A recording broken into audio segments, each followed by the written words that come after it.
Hi, I am आकृति सनवार। 14 साल की हूँ मैं और आज मेरा रिजल्ट आया है और मुझे मैथ्स में डिस्टिंक्शन मिला है। मॉम डैड तो कितने खुश थे। अब मैं 19 साल की हो गई हूँ। आज मेरा ब्रेकअप हो गया और इस हार्ड टाइम में मॉम डैड ने मेरा बहुत सपोर्ट किया। मॉम ने मुझे जोर से हग किया और मुझे संभाल लिया। अब मैं 24 साल की हो गई हूँ। आज मैंने फाइनली अपना और मॉम डैड का सपना पूरा किया है। मैं भी उनकी तरह एक डॉक्टर बन गई हूँ। वो दोनों बहुत खुश हैं और उन्हें लगता है कि मैं आगे जाके ज़रूर अपनी लाइफ में कुछ अच्छा करूँगी। हे, आई एम 27 नाउ और आज मेरी शादी है। मॉम डैड खुश तो बहुत हैं, लेकिन अपने आंसू नहीं छुपा पा रहे। अब मैं 30 साल की हो गई हूँ। आज मुझे माँ बनने के बाद पता चला कि मॉम डैड मुझे अपनी जान क्यों बुलाते थे। लेकिन अफसोस, मेरे सारे सपने ही बनकर रह गए, जिन्हें मैं जीना चाहती थी। मेरे 14 बर्थडे के एक हफ्ते पहले मेरी लाश मेरे ही घर में, मेरे ही कमरे के अंदर, मेरे ही बेड पर पाई गई। और पिछले 10 सालों से ये सवाल वैसे का वैसा ही बना रह गया कि आखिर मुझे मारा किसने है। हम सबकी जिंदगी सवालों से घिरी है। कुछ सवाल आसान हैं, कुछ सवाल मुश्किल हैं, लेकिन कुछ सवाल ऐसे होते हैं जिनका जवाब हम कभी नहीं ढूंढ पाते। एक 13 साल की बच्ची और एक 45 साल के आदमी का खून हुआ था। बहुत लोगों पर इन दोनों के कत्ल के इल्जाम लगाए गए। मीडिया, सीबीआई, पुलिस सब ने अपने अपने तरीके से छानबीन की और तर्क दिए। बहुत तमाशा भी हुआ, लेकिन ना तो हत्यारा मिला और ना ही हत्या का मकसद। आज भी इन दोनों की लाशें हमसे सवाल पूछती हैं कि अगर इनका कत्ल हुआ है तो कोई ना कोई तो कातिल होगा। तो फिर क्यों कानून के हाथ आज तक कातिल के गिरेबान तक नहीं पहुंच पाए?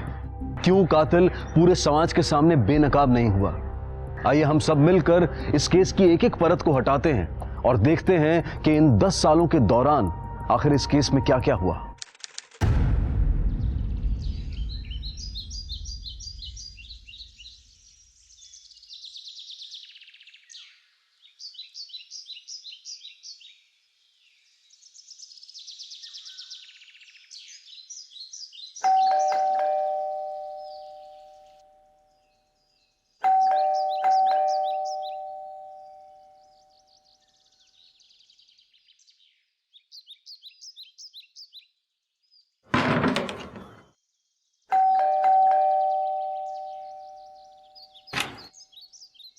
आरती, मेम साहब कब से घंटी बजा रही हूँ। ये प्रेमराज भी ना पता नहीं कहाँ चला गया सुबह सुबह। बीच का डोर भी बाहर से बंद है। अब तू अंदर कैसे आएगी? अब बालकनी से चाबी फेंको ना, मैं लेके आती हूँ। फेंकती हूँ। हाँ।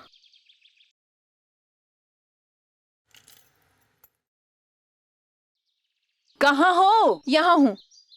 ले। हाँ, मिल गई।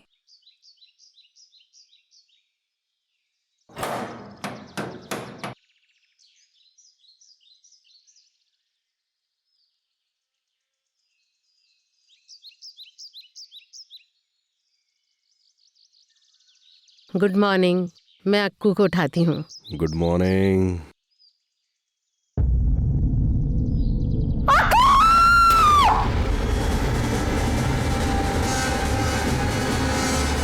क्या हुआ? ये क्या हो गया अक्कू के बिटिया को? मार डाला प्रेमराज ने अक्कू को।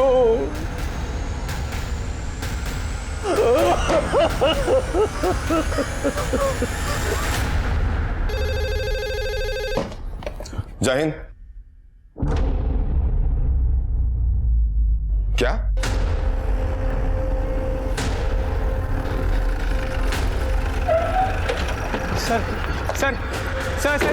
सर क्या लगता है आपको ये खून कैसे हुआ होगा सर? सर प्लीज जवाब दीजिए सर को तो जवाब दीजिए। कैसे हुआ होगा सर प्रोग्रेस देखिए प्लीज आप लोग समझने की कोशिश कीजिए। आप लोग हमें काम करने देंगे तो ही हम अपना काम करेंगे ना। प्लीज आप लोग यहीं रुकिए। सर आप एक सेकंड सर रुक जाइए सर। मीडिया जानना सर, 2 सवाल है सर।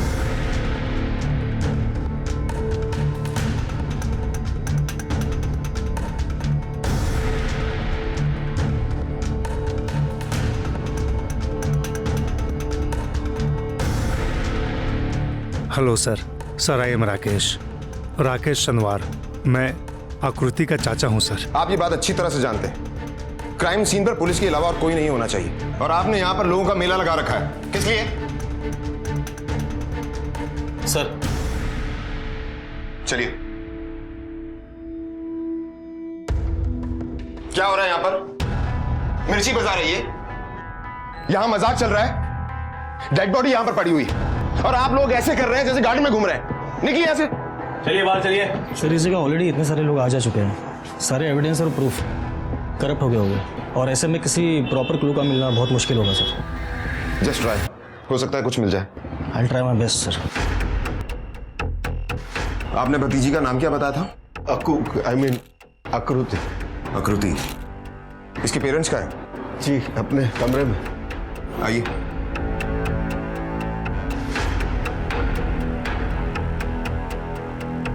हवलदार, सबको यहां से बाहर निकालो। जाइए आप लोग बाहर। चलो।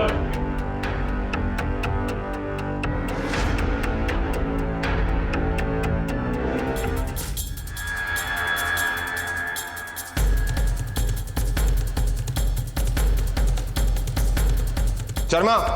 Yes sir. ये देखो, बॉटल पर खून लगा हुआ। भाभी संभालिए अपने आप को। महेश जी आप भी संभालो अपने आप को। महेश, पुलिस वाले आए हैं। Find him out, find him, that bloody Premraj, उसी ने हमारी बेटी को मारा है। कौन है ये प्रेमराज? हमारे घर का नौकर है, यहाँ काम करता था। आपसे कुछ सवाल पूछना चाहता हूं। For what? आप ये सवाल जवाब में अपना समय क्यों बर्बाद कर रहे हैं? जाइए उसे ढूंढिए, इससे पहले कहीं वो दूर न निकल जाए। ढूंढिए उसे। डोंट वरी, हम उसे ढूंढ निकालेंगे। आप समझ नहीं रहे हैं officer. I want you to find him now. जो प्रेमराज को ढूंढ के निकालेगा मैं उसे 25,000 रुपए दूंगा। Please go and find him, go and find him, find him please, do something. संभालिए अपने आप को, संभालिए। आप ढूंढिए उसे। महेश प्लीज, पुलिस आ चुकी है ना, वो लोग ढूंढ निकालेंगे। बैठ जाइए। तू परेशान मत हो। अरे परेशान ना हूं मैं। मिस्टर महेश संभालिए अपने आप को। हमारी बच्ची हमने खो दी। देखिए हम यहाँ पर आपकी मदद करने के लिए आए हैं। अच्छा ये बताइए कि हुआ क्या था? बॉडी को आकृति की बॉडी को सबसे पहले किसने देखा? मैंने। प्रेमराज हमारे यहाँ हमारे साथ ही रहता था। हर रोज वो सुबह 6 बजे उठ जाता था, पर आज करीब 7:30 बजे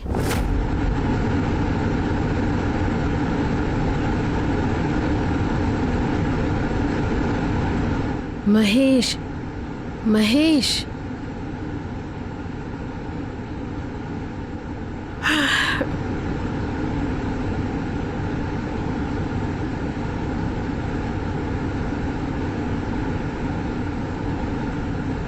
प्रेमराज,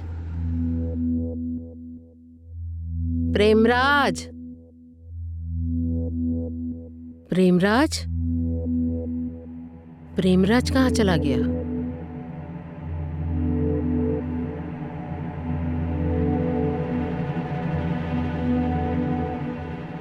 ये दरवाजा तो बाहर से लॉक है। प्रेमराज, प्रेम,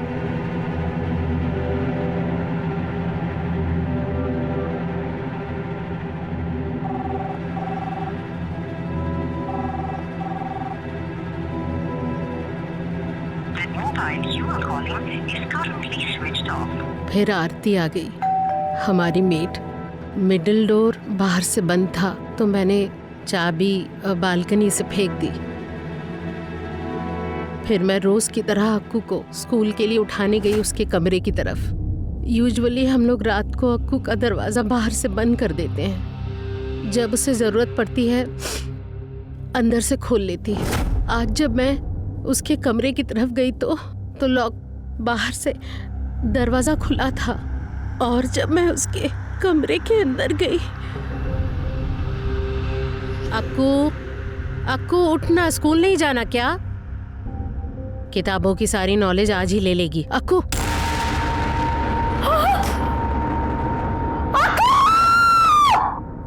हम भी इनकी चीख सुनकर ही आए थे। पुलिस को आपने फोन किया था? नहीं, लेकिन मैंने सिक्योरिटी गार्ड को बोला था पुलिस को फोन करने के लिए। अच्छा ये बताइए कि कल रात को प्रेमराज या आकृति के साथ में कुछ गलत हुआ था? नहीं, बिल्कुल नहीं। इनफैक्ट अक्कू बहुत खुश थी कल, हम सब बहुत खुश थे। नहीं बस बस। अरे वैसे पापा, आप मुझे बर्थडे पे क्या गिफ्ट दे रहे हैं? वैसे बेटा मैं आपको बर्थडे पर कुछ नहीं दे रहा हूँ। What? I don't know. पर क्यों पापा? मैं आपको आपके बर्थडे पर, बर्थडे वाले दिन कोई गिफ्ट नहीं दे रहा, क्योंकि मैं आपको आज प्रेजेंट दे रहा हूं। Surprise! T T T T T T T T T T T T. क्या है? Open it.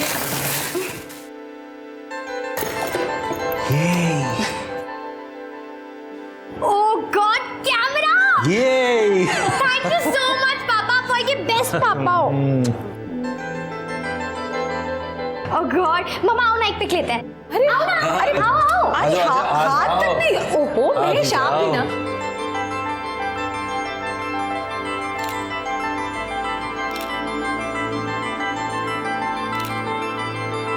मैं सबको बताती हूँ कि आपने मुझसे क्या गिफ्ट दिया है, ठीक है? वो आखिरी बार हमने अक्कू को खुश देखा। हमने उसे गुड नाइट विश किया और वो अपने कमरे में सोने के लिए चली गई।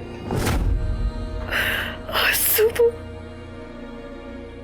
सर आकृति के कमरे को हमने अच्छे से चेक कर लिया सर। आकृति का मोबाइल जब्त कर लो। सर मगर हमें कोई मोबाइल नहीं मिला उस रूम में। अक्कू का फोन हमें भी नहीं मिला sir. It's missing. I am sure Premraj ही लेकर भागा है। ये प्रेमराज का कमरा कहाँ है?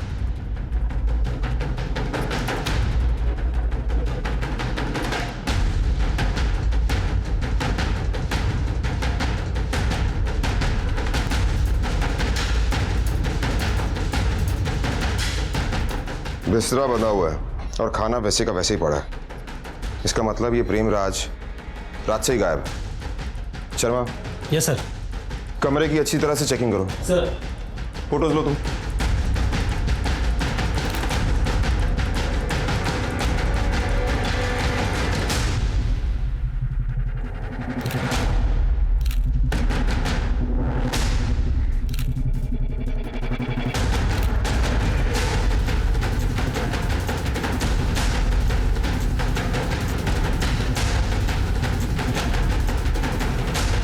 सोसाइटी में सुबह से हलचल मची हुई थी।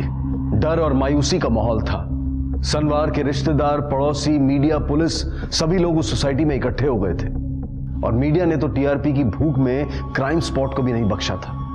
एक सवाल यह भी उठता है कि क्या मीडिया के लोगों को ऐसा करना चाहिए, क्योंकि इससे पुलिस की मुश्किलें और बढ़ने वाली थी। सर हम इस बॉडी को पोस्टमार्टम के लिए ले जा रहे हैं। मैं जाता हूं इनके साथ अस्पताल। प्लीज अक्कू बेटा, अब तो आपने सब कुछ देख लिया ना। प्लीज एटलीस्ट अब तो आप लोग प्रेमराज को ढूंढने चाहिए। आपको क्या लगता है कहां गया होगा वो? कोई रिश्तेदार, कोई जान पहचान, कोई यार दोस्त, किसी के बारे में कुछ पता है आपको? प्रेमराज नेपाल से है, उसके कई सारे नेपाली दोस्त हैं यहाँ। एक तो मेरे ऑफिस में ही असिस्टेंट है, गोपाल। सर मैं सच कह रहा हूँ सर, प्रेमराज ने आकृति बेबी को नहीं मारा सर। वो तो आकृति बेबी को खुद अपनी बेटी जैसा समझता था सर, और आकृति बेबी भी खुद उसको सब कुछ सच सच बताती थी सर। तो तुम ये कहना चाहते हो कि प्रेमराज एक अच्छा आदमी है? हाँ सर, प्रेमराज एक अच्छा आदमी है, लेकिन सर वो जो आकृति बेबी है ना, उनके जो माँ बाप हैं, वो दोनों के दोनों सर बहुत ही अजीब किस्म के इंसान है सर। और खास करके सर वो जो डॉक्टर साहब हैं, वो तो सर बहुत ही गुस्सैल आदमी है सर। प्रेमराज ने मुझे बताया था सर कि डॉक्टर साहब सिर्फ नीता मैडम के साथ ही खुश रहते हैं। ये नीता कौन है? नीता खेतानी सर, वो भी डॉक्टर ही हैं, मतलब सर की तरह डेंटिस्ट ही हैं सर। सर की क्लिनिक में पार्टनर हैं, और सर मैं भी ना वहीं पे नौकरी करता हूँ सर। और जो नीता मैडम है सर, उनके पति प्रतीक जी, वो भी एक डेंटिस्ट ही हैं सर। और जो महेश जी है ना सर, उनकी वाइफ विनीता जी, वो भी सर एक डेंटिस्ट ही है। तो क्या हुआ अगर सब डेंटिस्ट है तो? वो क्या है ना सर कि उनकी पार्टी में ना कुछ भी चलता है।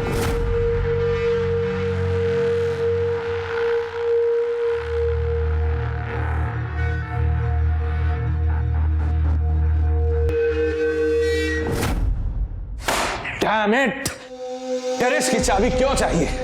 सर हमने आकृति के मैटर्स का सैंपल ले लिया है और अब हम उसे मैटर्स को छत पे रखना चाहते हैं सर। जो चीज जहां है वही रहने दीजिए ना। महेश भाई आप शांत हो जाइए। सर एक्चुअली हमें उसके रूम को अच्छी तरह से चेक करना होगा, जिसके लिए मैटर्स को हटाना जरूरी है। महेश, अंदर चेक कर लिया है, टेरेस की मिल नहीं रही है। अरे मैट्रेसेस ही रखनी है ना, एक काम करो मेरे घर की टेरेस पे रख दे रहा हूँ। और इधर रखो, यहाँ रख दो। आकृति बेबी का तो कभी नहीं, वो अपना छोरी बेटी जितना प्यार करता था उसको। लेकिन कहाँ गायब है प्रेमराज?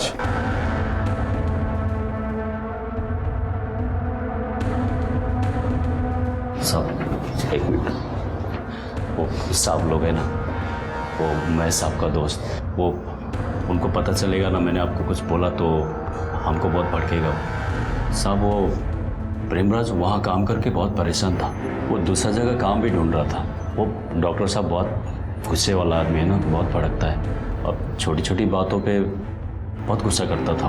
लेकिन आकृति के कत्ल के बाद से प्रेमराज गायब है, शक तो उसी पर जाएगा ना? साहब वो कुछ दिन पहले प्रेमराज को कोई जान से मारने की धमकी दी थी। किसने दी थी धमकी? ये नहीं पता साहब जी। देख, सब कुछ सच सच बता दे। हम सच कह रहे हैं साहब, हमको कुछ नहीं पता। वो प्रेमराज है ना, उसका छोरी और जमाई जुद्दा दिल्ली में रहता है, शायद उसको कुछ मालूम होगा साहब। नहीं साहब जी, हमारा ससुर जी ने हमको कभी नहीं बताया कि उनको कोई जान से मारने का धमकी दिया है। हाँ सर जी, बा कभी कुछ बात नहीं करता था। और वो कहा है हम नहीं जानते साहब जी। लेकिन तुम ये तो जानते हो ना कि प्रेमराज नेपाल में कहाँ रहता है? हाँ साहब, जानता हूँ ना। ठीक है, तुम अभी हमारी टीम के साथ नेपाल जाओ और उसे ढूंढने की पूरी कोशिश करो। ठीक है साहब।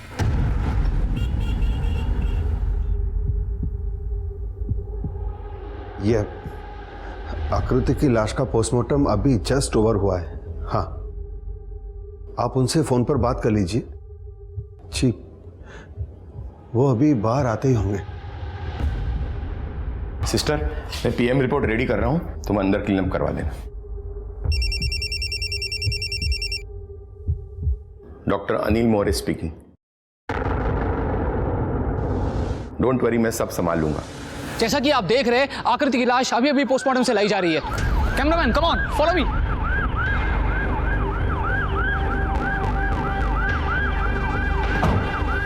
सर प्रेमराज के बारे में कोई जानकारी मिली? कब मिलेगी? देखिए प्लीज मेरी बात सुनिए, हमें अपनी बच्ची को एक बार अपने घर ले जाने दीजिए प्लीज। तो मारने के बाद प्रेमराज ने शराब पी, आखिर इस निर्मम हत्या का न शोष्यते मारुतः न त्वेवाहं चातुनाशम।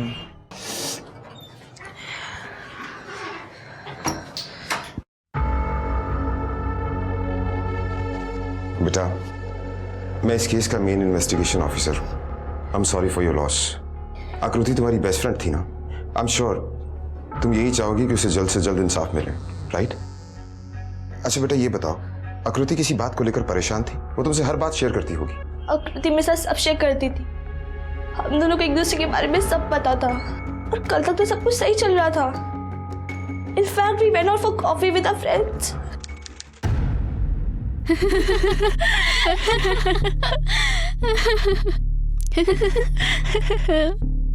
गाइस, चलो जल्दी जल्दी। गाइस, यहाँ पे चेयर्स काफी कम है। Let's sit outside. Come. No way, I am all set. तू आयुष के साथ उस कपल टेबल पे बैठना। Shut up Tina. What shut up? वैसे तो you keep on chanting his name all time. Ayush Ayush. Phone पे घंटों बात करते हो, फेस टू फेस बात करने में क्या प्रॉब्लम है? कुछ भी ना। व्हाट कुछ भी? You also know he likes you. तू जाना, डोंट डिस्टर्ब मी। चलो गाइस, लेट्स ऑर्डर समथिंग। क्या कोल्ड कॉफी या chocolate coffee? Oh okay.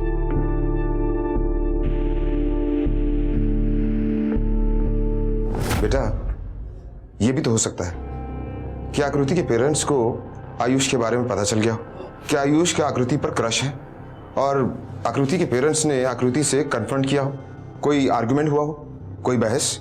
Not possible sir. कि आकृति अपने पेरेंट्स के साथ सब शेयर करती थी, स्पेशली विनी आंटी। और कुंवर विनी आंटी बेस्ट फ्रेंड्स है। आई मीन चलिए, अंतिम यात्रा का समय हो गया है। एक तरफ गोपाल और प्रेमराज के बाकी दोस्तों का कहना है कि आकृति अपने माता पिता की अश्लील पार्टियों की वजह से बहुत परेशान थी और वो हर बात प्रेमराज के साथ शेयर किया करती थी। लेकिन वहीं दूसरी तरफ हीना और विनीता का यह कहना है कि आकृति अपनी मां की बेस्ट फ्रेंड थी। सरप्राइजिंग। सर, मुझे तो उसकी मां बड़ी अजीब औरत लगती है। आमतौर पर किसी औरत की इकलौती बेटी अगर मर जाए तो वो रो रो के अपनी जान दे देगी, लेकिन ये विनीता सनवार कुछ अलग लगती सर। ऑफ कोर्स वो इमोशनल है, लेकिन उतनी नहीं जितनी होनी चाहिए थी। सर, मुझे ये सनवार और खैतानी की बिजनेस पार्टनरशिप बड़ी स्ट्रेंज लगती। सर, महेश अपने क्लिनिक में नीता खैतानी के साथ पार्टनर है, जबकि उसकी बीवी विनीता सनवार नीता खैतानी के पति प्रतीक की पार्टनर है। सर, ये अजीब नहीं लगता? सबके सब डेंटिस्ट है, फिर महेश विनीता के साथ और नीता प्रतीक की पार्टनर क्यों नहीं है? पर्सनल स्पेस दे रहे होंगे एक दूसरे को। घर में और क्लिनिक में 24 घंटे एक दूसरे की शक्ल देखेंगे तो पागल नहीं हो जाएंगे? लेकिन पॉसिबिलिटी ये भी हो सकती है कि इन कपल्स के बीच में कुछ गलत चल रहा हो, जैसा कि गोपाल ने कहा। लेकिन किसी भी राय पर पहुंचने से पहले हमें प्रेमराज को पकड़ना होगा। उसका जल्द से जल्द पकड़ा जाना हमारे लिए बहुत जरूरी है।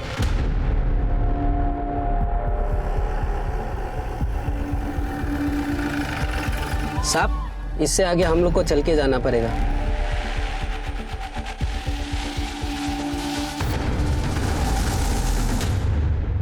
हमको पता नहीं चला कि हमारा श्रीमान गायब है। उसका कुछ फोन आया था या उसने कुछ बताया कि कब घर आने वाला है? 15 महीना से घर नहीं आए।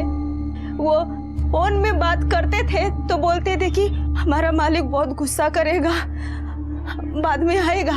और कई महीना से पैसा भी नहीं भेजा। बोलता था साहब गुस्सा हो जाएंगे। वो नहीं मारा, वो नहीं मारा छोरे को।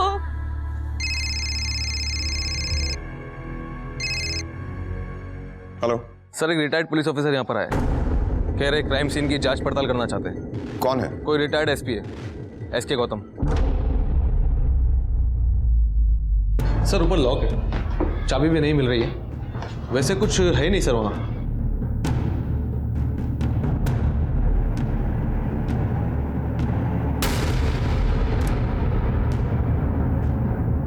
कुछ है नहीं, यहाँ तो खून के मार्क्स हैं।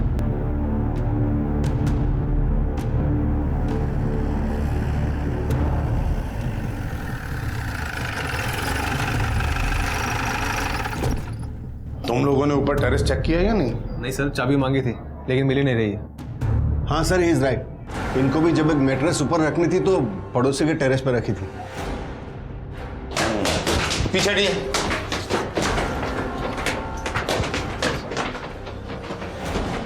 कमाल है, आपको ताले के ऊपर खून के निशान नजर नहीं आए?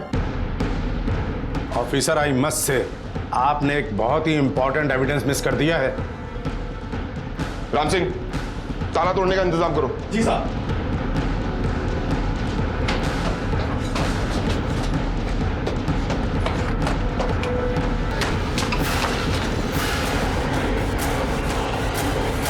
पीछे हो जाइए। पीछे हटिए आप लोग।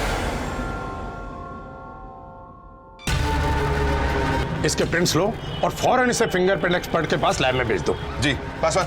सर, जानता है किसकी लाश है ये?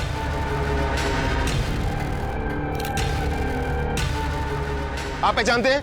नहीं जी। कोई जानता है किसकी बॉडी है ये?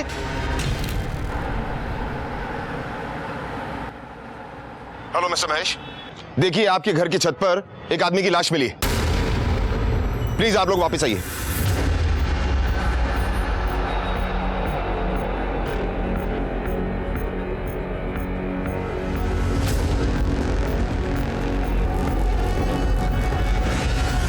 नहीं, ये प्रेमराज तो नहीं लगता। Are you sure? Yes. Yes, I'm sure. Identification के लिए हमने डॉक्टर विनीता को भी बुलाया। शायद हो सकता है वो जानती हो कि किसकी बॉडी है। Come on officer, come on, आप प्लीज हमसे थोड़ी हमदर्दी तो रखिए। मेरी मरी हुई बेटी की अस्थियों का कलश मेरी पत्नी के हाथ में है अभी। जब तक हम उस राख को हरिद्वार ले जाकर गंगा में प्रवाहित नहीं करते, मेरी पत्नी विनीता कार से बाहर नहीं उतर सकती। देखिए, मैं आपकी सिचुएशन समझ सकता हूँ, लेकिन ये लाश आपकी घर की छत पर मिली है और जब तक इसकी इन्वेस्टिगेशन नहीं हो जाती, इसकी आइडेंटिटी नहीं पता लग जाती, तब तक हमारी इन्वेस्टिगेशन आगे नहीं बढ़ सकती। आप चाहते हैं ना कि आपकी बेटी का कातिल पकड़ा जाए? आई एम सॉरी ऑफिसर, आप समझ सकते हैं ना। एंड महेश प्लीज पुलिस को अपनी कार्रवाई करने दो, पूछने दो विन्नी से। अरे भाई साहब, लेकिन हम लोग प्लीज।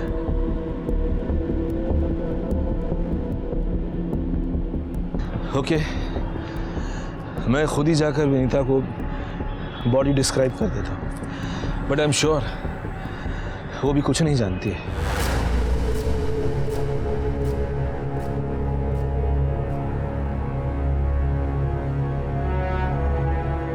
विनी, हमारे घर की छत पर पुलिस को एक आदमी की लाश मिली है, पीले रंग की टी शर्ट में, एक हाथ में कड़ा है। पुलिस का कहना है कि प्रेमराज की बॉडी है, पर मुझे नहीं लगता। तुम्हें क्या लगता है?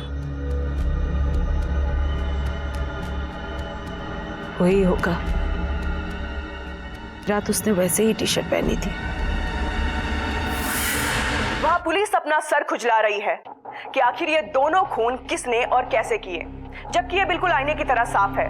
उस रात उस घर में 4 लोग मौजूद थे, जिनमें से 2 की निर्मम तरीके से हत्या हो गई।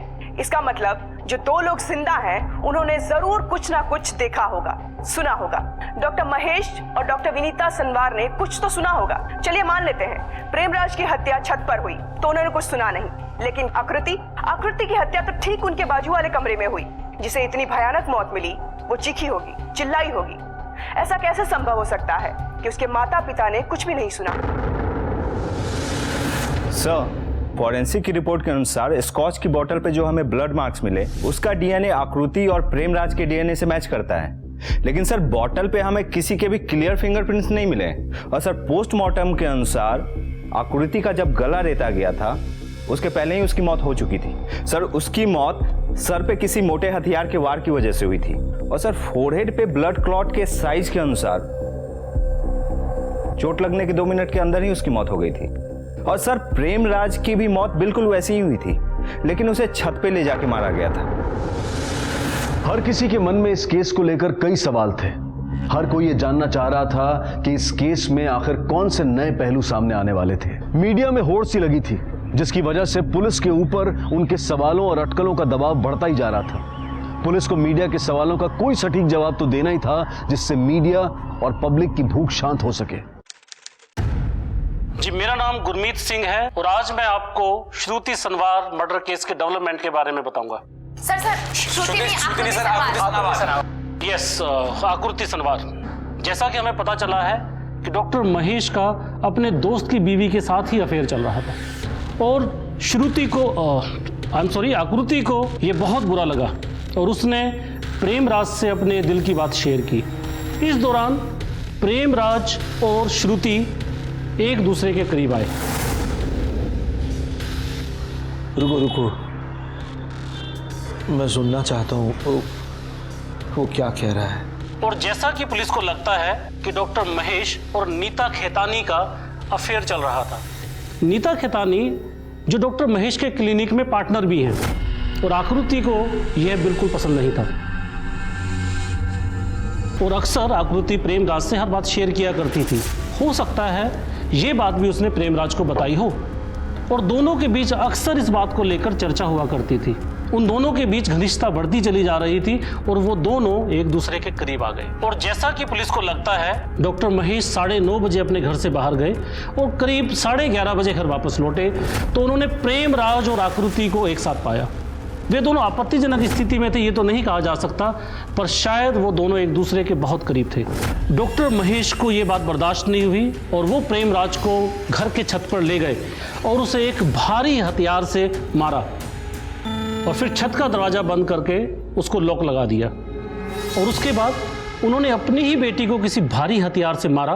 दोनों हत्याएं करने के बाद जब उनको एहसास हुआ तो अपने आप को शांत करने के लिए उन्होंने हॉल में बैठकर शराब भी पी और हमें लगता है कि कुछ ठीक ऐसा ही हुआ होगा। Thank you. आपके सबूत के बिना पर इतना कुछ कह रहे हैं। सर क्या आपको नहीं बता सकता।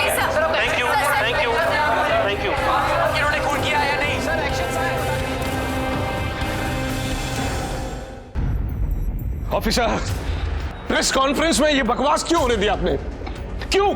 डॉक्टर साहब, आपके सारे सवालों के जवाब आपको बहुत जल्द मिल जाएंगे, लेकिन उससे पहले कांस्टेबल सरला, डॉक्टर नीता, आप इनके साथ जाकर अंदर बैठिए।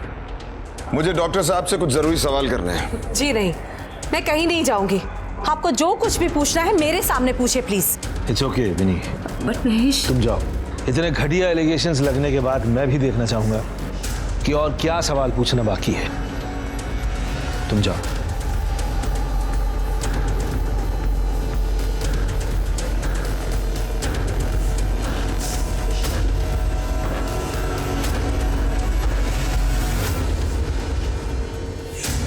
पूछिए।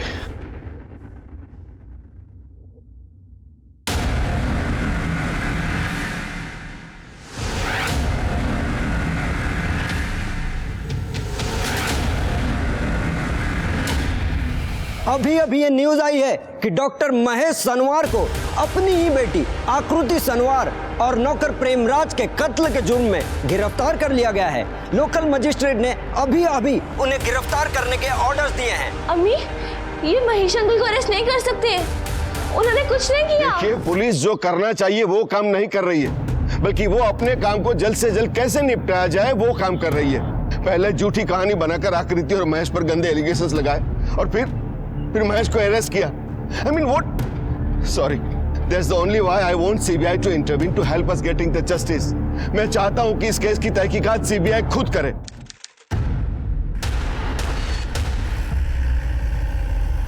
सर एक सवाल।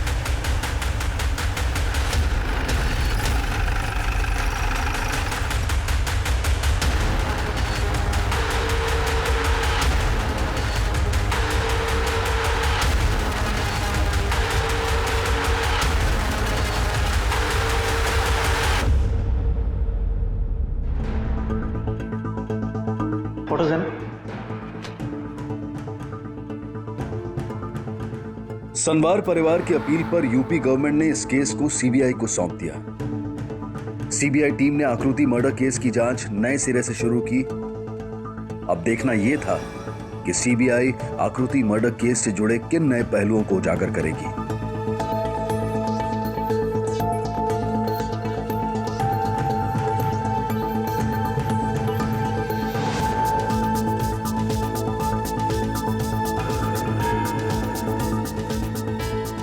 पुलिस ने अपनी पहली थ्योरी ये बनाई थी कि उस रात डॉक्टर महेश और डॉक्टर विनीता ने कोई आवाज़ नहीं सुनी, क्योंकि उन दोनों के अकॉर्डिंग वो दोनों सो रहे थे।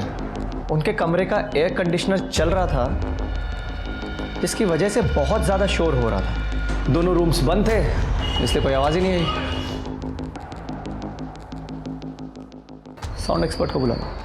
ठीक है सर। आप ready? Yes sir. Ready? Ready sir.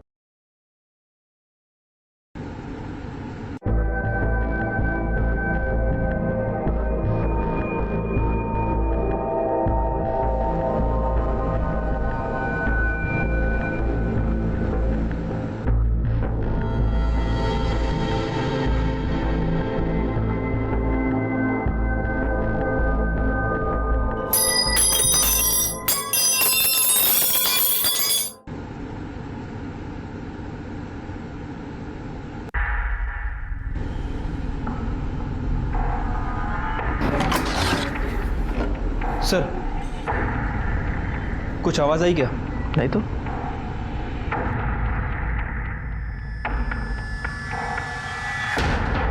इस घर के एंट्रेंस पे 3 डोर्स हैं।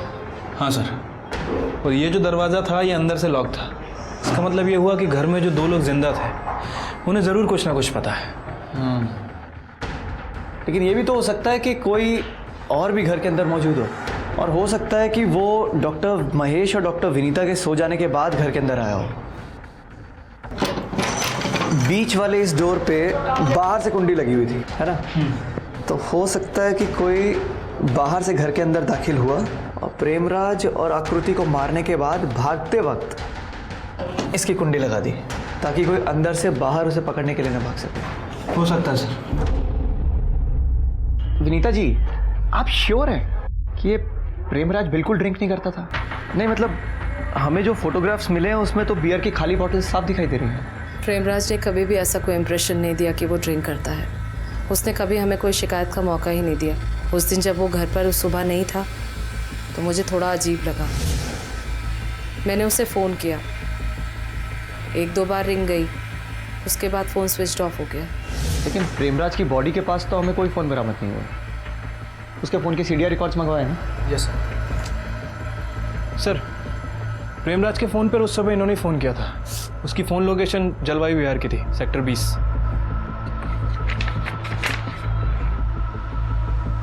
जलवायु विहार सेक्टर 20। कोई रहता है वहाँ? प्रेमराज का कोई रिश्तेदार, जान पहचान वाला कोई भी? गोपाल? नहीं सर, मैंने प्रेमराज का फ़ोन नहीं देखा। किसके पास होगा मुझे नहीं पता। अच्छा गोपाल, एक बात बता, ये प्रेमराज का किसी से कोई झगड़ा वगड़ा था क्या? किसी तरह की कोई दुश्मनी किसी से? नहीं सर, कोई दुश्मनी नहीं थी। अब वो क्या है ना, वो जो डॉक्टर साहब ना उसको बार बार डांटते रहते थे तो इसीलिए बेचारा परेशान रहता था वो, और तो कोई बात नहीं। सुना मैंने। वो क्या नाम है उसका? बहादुर ना? बहादुर बता रहा था। कहाँ रहता है वो? वीर बहादुर सेक्टर 13 में। नहीं साहब, हम नहीं जानता है। हमने प्रेमराज का मोबाइल कभी नहीं देखा। हाँ, उस दिन हमने फोन करने का कोशिश किया था लेकिन उसका फोन बंद था साहब। अच्छा? हाँ साहब। साहब, वो थापा से पूछ लो ना, वो भी जानता है उसको। थापा? साहब, उस दिन इसने भी फोन ट्राई किया था। जी साहब। पता साहब को क्या हुआ? तुम्हारा नाम थापा है ना? हाँ साहब। अच्छा थापा, ये प्रेमराज को जानते हो? हाँ साहब, बहुत अच्छा आदमी था। अच्छा थापा, तुम्हें क्या लगता है ये डॉक्टर महेश ने मारा होगा? नहीं साहब, डॉक्टर साहब बहुत गुस्से वाला आदमी था। वो हमेशा प्रेमराज को डांटता रहता था, पर साहब वो गोपाल को ज्यादा डांटता था। गोपाल? जी साहब। वही ना, वो जो क्लिनिक में काम करता है? हाँ साहब। और जिस दिन आकृति और प्रेमराज का मर्डर हुआ था ना साहब, उस दिन भी डॉक्टर साहब ने गोपाल को बहुत डांटा था, और सभी पेशेंट के सामने साहब। क्या है ये? ऐसे बनाते हैं कास्ट? एक काम ठीक से नहीं कर सकता है। दुकान में ईयरफोन लगाए मस्त गाने सुनता रहता है। अय्याशी की तनख्वाह देता हूं क्या? गधा। गोपाल बहुत गुस्से में था साहब, वैसे कभी वो गुस्सा नहीं करता। थापा के बयान के बाद सीबीआई की शक की सुई गोपाल की तरफ घूम गई। सर प्लीज सर मैं निर्दोष हूँ सर प्लीज सर मुझे जाने दीजिए सर मैंने कुछ नहीं किया सर, कसम से। तूने जो किया है तो मैं तुझे याद दिलाऊंगा। हमारी इन्वेस्टिगेशंस और मौजूदा सबूतों के बिना पर हम लोग इस नतीजे पर पहुंचे हैं कि सुबह जब डॉक्टर महेश सनवार ने गोपाल को उसके काम में लापरवाही बरतने के लिए डांटा तो गोपाल बहुत गुस्सा हो गया। उसने डॉक्टर महेश से बदला लेने की ठान ली। क्योंकि वो प्रेमराज का दोस्त था, इसलिए उस रात जब डॉक्टर महेश सनवार और उनकी पत्नी डॉक्टर विनीता सनवार सो गए तो गोपाल अपने 2 दोस्त थापा और वीर बहादुर के साथ बियर लेकर प्रेमराज से मिलने के लिए डॉक्टर सनवार के घर गया। पीने के बाद गोपाल ने आकृति करने की कोशिश की। प्रेमराज ने उसका विरोध किया। गोपाल के सर पे खून सवार था और उसके दोनों साथी थापा और वीर बहादुर क्राइम में उसके पार्टनर्स बने। सीबीआई को गोपाल के कमरे से एक पिलो कवर, एक खुकरी जिसके ऊपर खून लगा था और एक ट्राउजर्स मिले हैं, और यही कारण है कि हमने गोपाल को अपनी हिरासत में लिया है आगे की पूछताछ के लिए। और हमें पूरा यकीन है कि गोपाल जल्द से जल्द अपने गुनाहों को कबूल कर लेगा। उसके दोनों साथी थापा और वीर बहादुर भी सीबीआई की हिरासत में है। Very soon will crack this case. Thank you. ये केस शुरू से ही उलझा हुआ था, फिर सीबीआई आई और वो इस केस को एक अलग ही दिशा में ले गई। कल तक कुछ लोग जो डॉक्टर महेश सनवार पर लगे आरोपों को सही मान रहे थे, उनके सामने अब कुछ नए नाम आ गए थे। गोपाल, वीर बहादुर और थापा। क्या सच में गोपाल ही असली गुनहगार था? क्या वाकई में उसने अपने दोस्त वीर बहादुर और थापा की मदद से आकृति और प्रेमराज की जान ली थी? हम सब अपने परिजनों के देहांत के बाद अपने अपने धर्म के अनुसार उनका अंतिम संस्कार करते हैं। कहीं मृत शरीर को मुखाग्नि दी जाती है, तो कहीं दफनाया जाता है और कहीं किसी और तरीके से उनका अंतिम संस्कार किया जाता है। हम उनकी आत्मा की शांति के लिए प्रार्थना करते हैं, उनके लिए RIP rest in peace messages भेजते हैं। आकृति और प्रेमराज के पार्थिव शरीर का भी इन्हीं रीति रिवाजों के साथ अंतिम संस्कार कर दिया गया। उनकी आत्मा की शांति के लिए प्रार्थना की गई, लेकिन क्या उनकी आत्मा को शांति मिल पाएगी? नहीं, उनकी आत्मा को शांति तब मिलेगी जब उन्हें न्याय मिल जाएगा। कल रात इस कहानी के दूसरे और आखिरी भाग में हम देखेंगे क्या सीबीआई इस केस में किसी पुख्ता नतीजे पर पहुंच पाएगी या फिर यह कहानी कोई और ही रुख लेने वाली थी। और सिर्फ सीबीआई, मीडिया और पुलिस ही नहीं, बल्कि पूरा देश इस बात का इंतजार कर रहा था। अब मैं अनूप सोनी आपसे विदा लेता हूं, फिर मुलाकात होगी। तब तक अपना और अपने परिवार का ख्याल रखें और देखते रहें क्राइम पेट्रोल डायल 100। सबक एक को, सीख हम सबको। जय हिंद।